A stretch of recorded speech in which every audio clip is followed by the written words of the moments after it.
अस्सलामुअलैकुम। Class 9 chapter 3 atomic structure. आज हम आपको इस चैप्टर के बारे में जो है वो डिटेल से बताएंगे कि इसमें क्या क्या जो है वो टॉपिक्स दिए गए हैं। ठीक है, ये आपकी केमिस्ट्री की बुक का चैप्टर नंबर 3 है। तो आइए स्टार्ट करते हैं। बिस्मिल्लाहिर्रहमानिर्रहीम।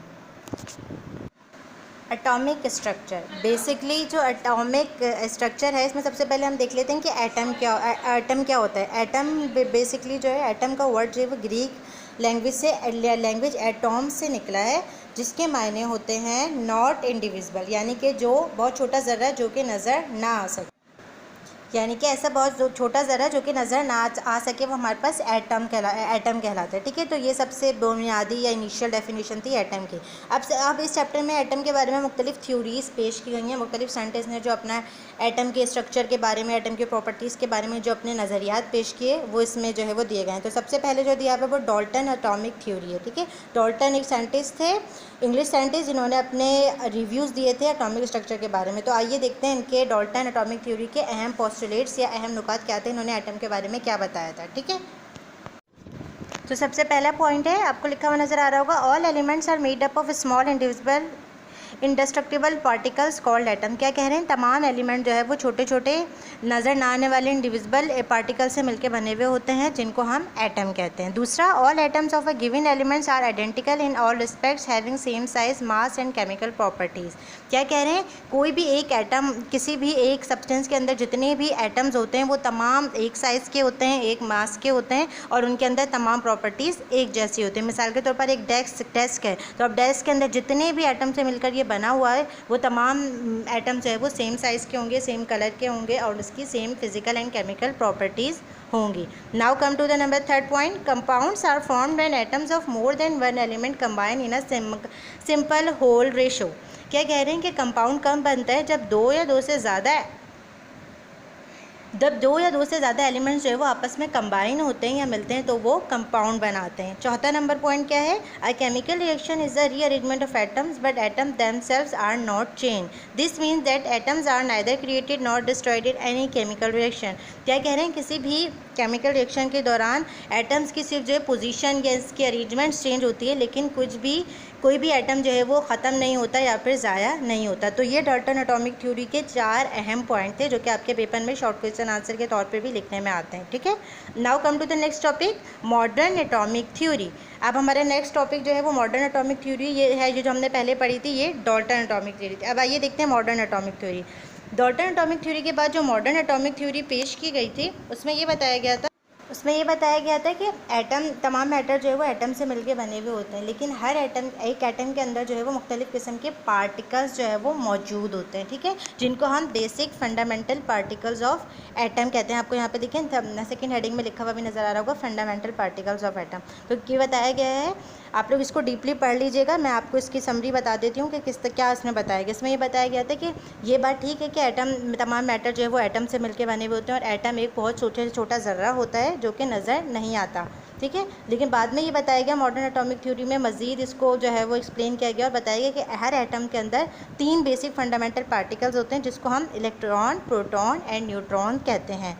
और ये तमाम पार्टिकल्स जो है वो हर किस्म के एटम्स में मौजूद होते हैं, और यही चीज़ जो है वो हमें मॉडर्न एटॉमिक थ्योरी बताती है। और फिर बाद में इन तीनों पार्टिकल्स को जो है वो मज़ीद डिस्कवर किया, और उनकी डिस्कवरी भी जो है वो आपके इस चैप्टर में हम आगे 1 बाय 1 पढ़ेंगे। ठीक है, तो सबसे पहले आप देखें, अगला हमारे पास टॉपिक है डिस्कवरी ऑफ इलेक्ट्रॉन। ठीक है, अब यहाँ पे देखते हैं कि डिस्कवरी ऑफ इलेक्ट्रॉन में क्या बताया। डिस्कवरी ऑफ इलेक्ट्रॉन बेसिकली 1897 में जे थॉमसन ने करी थी, क्योंकि पहले ये बता दिया गया था कि एटम के अंदर 3 पार्टिकल मौजूद होते हैं। तो अब उनको ये बात प्रूफ करनी थी कि अगर किस तरह मौजूद होते हैं, आप साबित करके दिखाएं with the help of experiment. तो जे थॉमसन ने ये एक्सपेरिमेंट किया था।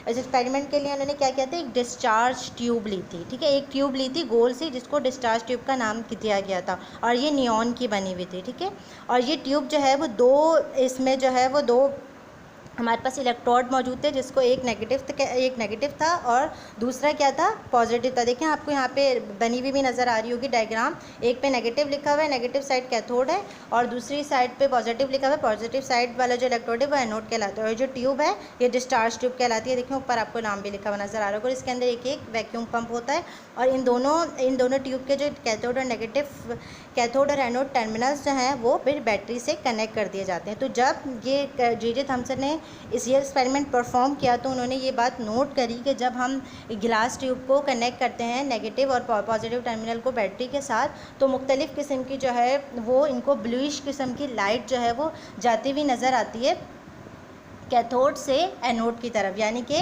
नेगेटिव से पॉजिटिव की तरफ जाती हुई नज़र आती है। और इन्होंने इसलिए कहा कि इन्होंने ये जो लाइट जो पार्टिकल्स गुजरे जब ये वाला एक्सपेरिमेंट करा तो इन्होंने इनको कैथोड रेज़ का नाम दिया। क्यों कैथोड रेज़ का नाम दिया? क्योंकि ये कैथोड से निकल रही थी, नेगेटिव से और पॉजिटिव की तरफ जा रही थी। तो ये इससे उन्होंने साबित किया कि ये वाली जो है, क्योंकि ये जो लाइट निकल रही है वो नेगेटिव से जा रही है पॉजिटिव की तरफ, पॉजिटिव को अट्रैक्ट कर रही है, इसी वजह से ये हमारे पास कैथोड रेज़ हैं और इनके ऊपर नेगेटिव चार्ज होता है। इसी तरह देखिए आपको यहाँ पे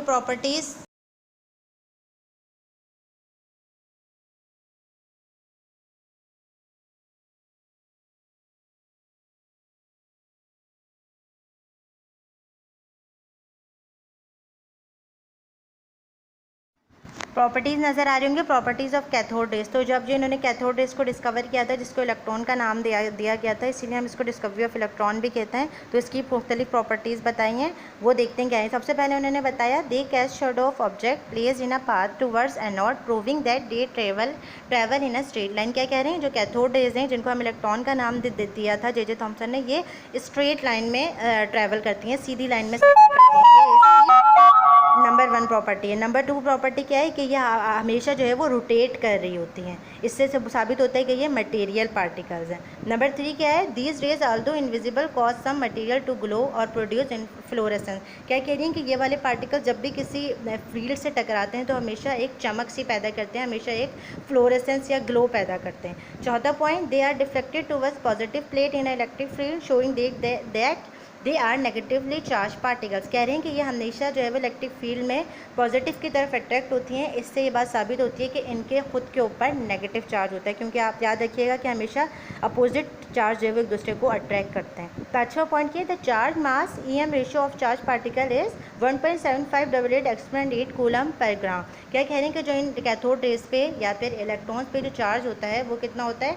1.7588 एक्सपोनेंट 8, ठीक है। और ये जो पाँचवें पॉइंट के आप पाँचवें पॉइंट में देखें, लास्ट में लाइन में लिखा हुआ है C/G।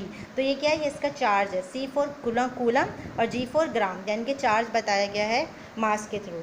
तो ये था आपका डिस्कवरी ऑफ प्रोटॉन। तो और ये जो यहाँ पे जो मैंने प्रॉपर्टीज़ ऑफ कैथोड रेज़ बताई हैं, ये भी आपके पेपर में शॉर्ट क्वेश्चन आंसर के तौर पे लिखने के लिए आती हैं कि write down any 4 properties of cathode rays. और ये जो ऊपर एक्सपेरिमेंट दिया हुआ है और डायग्राम दी हुई है, ये भी आपके पेपर में आती है एज अ लॉन्ग क्वेश्चन कि how J Thomson discovered the electron, के जे थॉम्सन ने किस तरह इलेक्ट्रॉन को डिस्कवर किया, आपको वो बताना होगा डायग्राम के साथ, ठीक है। तो यहाँ पे आपके इस क्लिप के टॉपिक्स ख़त्म हुए। अब जो इस चैप्टर के मज़ीद टॉपिक्स हैं वो हम नेक्स्ट क्लिप में डिस्कस करेंगे। Thank you so much.